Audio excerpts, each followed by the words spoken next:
এ পর্যায়ে আমি আলোচনা করব কনস্ট্যান্ট ভেরিয়েবলস এবং মাল্টিপল ভেরিয়েবল সম্পর্কে। তো চলুন দেখে নিই কনস্ট্যান্ট ভেরিয়েবলের কনসেপ্টটা কী সেটা বুঝে নেওয়ার চেষ্টা করি।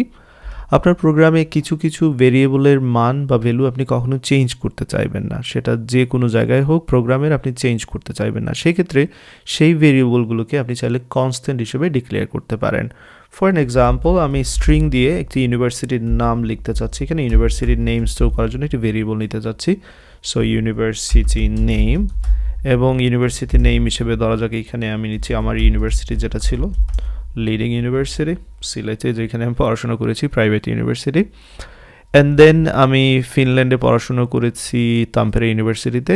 তার বিষয়টা হচ্ছে কি, যে ধরুন আপনি কোনো একটা ভেরিয়েবল চাচ্ছেন না কখনো চেঞ্জ করতে। এই মুহূর্তে যে ভেরিয়েবলটা আমরা ডিক্লেয়ার করেছি ইউনিভার্সিটির নেম নামে, সেটা অবশ্যই আমরা চাইলে এখানে প্রিন্ট করতে পারি, এবং অবশ্যই চাইলে আমরা কি করতে পারি, এটার ভ্যালুও চেঞ্জ করতে পারি। উদাহরণস্বরূপ আমি এখানে আপনাদের দেখাচ্ছি ইউনিভার্সিটির নেম, ধরা যাক আমি পরবর্তীতে চেঞ্জ করে বললাম, সাপোজ এখানে ব্যাচেলার ইউনিভার্সিটি নেম দিচ্ছি আমার জন্য, তাহলে আর একটু সুবিধা হবে। ব্যাচেলার ইউনিভার্সিটি নেম, এবং সেই ব্যাচেলার ইউনিভার্সিটি নেমটা এখানে প্রিন্ট করলাম। আবার চাচ্ছি সেই ব্যাচেলার ইউনিভার্সিটির নামটা চেঞ্জ করতে, যেটা কিনা সম্পূর্ণ পসিবল, আমরা সেটা করতে পারি, ভেরিয়েবলের ভ্যালু চেঞ্জ করতে পারি। এখানে সাপোজ আমি এখানে দিচ্ছি তাম্পেরে ইউনিভার্সিটি, যেটা কিনাতে আমি মাস্টার্স করেছি, ব্যাচেলার কিন্তু করিনি। অ্যান্ড দেন চাইলে আমি এটাকে প্রিন্ট করতে পারি, চলুন সেটা করে নিই। Console dot write line, and then এখানে দিচ্ছি ব্যাচেলার ইউনিভার্সিটি নেম। প্রোগ্রামটি রান করার পূর্বে এখানে অ্যারো নিশ্চয়ই দেখতে পাচ্ছি, আমরা সেই অ্যারোটা আগে ফিক্স করে নিই। এবার রান করার চেষ্টা করি। আমাদের যে কাজটা করতে হবে .NET-এর সাহায্যে রান করতে হবে, .NET রান, এবং সব কিছু ঠিকঠাক থাকলে এখানে দেখতে পাচ্ছেন লিডিং ইউনিভার্সিটি, তাম্পেরে ইউনিভার্সিটি দুইটা এখানে প্রিন্ট করে দেখাচ্ছে। তো জাস্ট এখানে টাইপটা ঠিক করে নিচ্ছি। এবার ইম্পর্টেন্ট বিষয় হচ্ছে, আমার প্রোগ্রামে কোনো জায়গায় আমি চাচ্ছিলাম না যে ইউনিভার্সিটির নামটা ব্যাচেলারে দিয়েছি সেটা চেঞ্জ করতে, এবং সেটা যাতে অ্যালাউ না হয় সেই জন্য আমি যে কাজটা করতে পারি, আমি এই ভেরিয়েবলটাকে কনস্ট্যান্ট হিসেবে ডিক্লেয়ার করতে পারি। তো যখনই আমি এটাকে কনস্ট্যান্ট হিসেবে ডিক্লেয়ার করলাম, সাথে সাথে এখানে একটা এরর চলে এসেছে দেখতে পাচ্ছেন, কারণ আমি বলেছি যে নামটা ইউনিভার্সিটি দিয়েছি সেটা পুরো প্রোগ্রামে কেউ চেঞ্জ করতে পারবে না, যে কাজটা আমি এই কনস্ট্যান্টের মাধ্যমে বলে দিয়েছি। সুতরাং কোনো ভেরিয়েবল যদি আপনি কনস্ট্যান্ট হিসেবে ডিক্লেয়ার করেন, সেটা কিন্তু আনচেঞ্জ অবস্থায় থাকতে হবে। এবং কনস্ট্যান্ট ভেরিয়েবলের বিষয় আরেকটা বিষয় এখানে মাথায় রাখতে হবে, সেটা এখানে বলে নিচ্ছি, লক্ষ্য রাখবেন।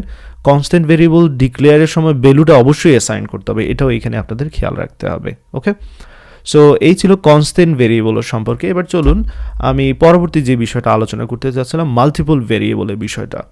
তো ধরা যাক আপনার তিনটি ভেরিয়েবল আপনি ডিক্লেয়ার করতে যাচ্ছেন ইন্টিজার টাইপের। তো অবশ্যই নাম্বার 1 নামে একটা ভেরিয়েবল নিচ্ছি, নাম্বার 2 নামে একটা ভেরিয়েবল নিচ্ছি, অ্যান্ড দ্য নাম্বার 3 নামে একটা ভেরিয়েবল নিচ্ছি। এবার তাদের মধ্যে আমি ভ্যালু অ্যাসাইন করতে যাচ্ছি।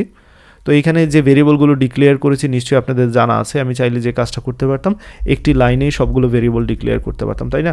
So integer number 1 and then number 2 then number 3, এরকম অবশ্যই চাইলে কি করতে পারতাম, মাল্টিপল ভেরিয়েবল একসাথে ডিক্লেয়ার করতে পারতাম। বাট সেটা আমার বিষয় না এখানে, কারণ এটা আমি অলরেডি আপনাদের বলে দিয়েছি আগে। যেটা বলতে চাচ্ছি, এই ভেরিয়েবলগুলোর ভ্যালু যদি অ্যাসাইন করতে চাই, উদাহরণস্বরূপ নাম্বার 1 এর জন্য আমি 10 রাখতে যাচ্ছি, নাম্বার 2 এর জন্য সেম ভ্যালু রাখতে যাচ্ছি 10, অ্যান্ড নাম্বার 3 এর জন্য আমি সেম ভ্যালু রাখতে যাচ্ছি 10। তো এখানে সবার ক্ষেত্রে সিমিলার ভ্যালু আছে, সেক্ষেত্রে আমরা চাইলে এমন কিছু করতে পারতাম যাতে করে খুব সহজেই 3বার আমার ভেরিয়েবলগুলোর এরকম 3বার ভ্যালু অ্যাসাইন করা লাগতো না, যেহেতু সেম ভ্যালু, তাই না, 10 প্রত্যেকের ক্ষেত্রেই। সেক্ষেত্রে আমি এই কাজটা করতে পারতাম এরকম, number 1 assignment number 2 and then assignment number 3 and finally 10 দিয়ে দিচ্ছি সবার মধ্যে, এরকমও কিন্তু চাইলে করা যায়। তো এখানে মূলত এই কাজটা, যে এই কাজগুলো আমি করেছি এক্স্যাক্টলি ইকুইভ্যালেন্ট, একই সমান কাজ এখানে আমি একই ধরনের কাজ এখানেও করেছি। আমি এখানে কি করেছি, ভেরিয়েবলগুলোর মধ্যে এই যে 10টা রেখেছি নাম্বার 1, নাম্বার 2 এবং নাম্বার 3 প্রত্যেকের মধ্যে। সো চাইলে আপনারা এরকম মাল্টিপল ভেরিয়েবলস একসাথে ডিক্লেয়ার করতে পারেন, একসাথে ডিক্লেয়ার করে তাদের মধ্যে একসাথে ভ্যালু অ্যাসাইনও করতে পারেন।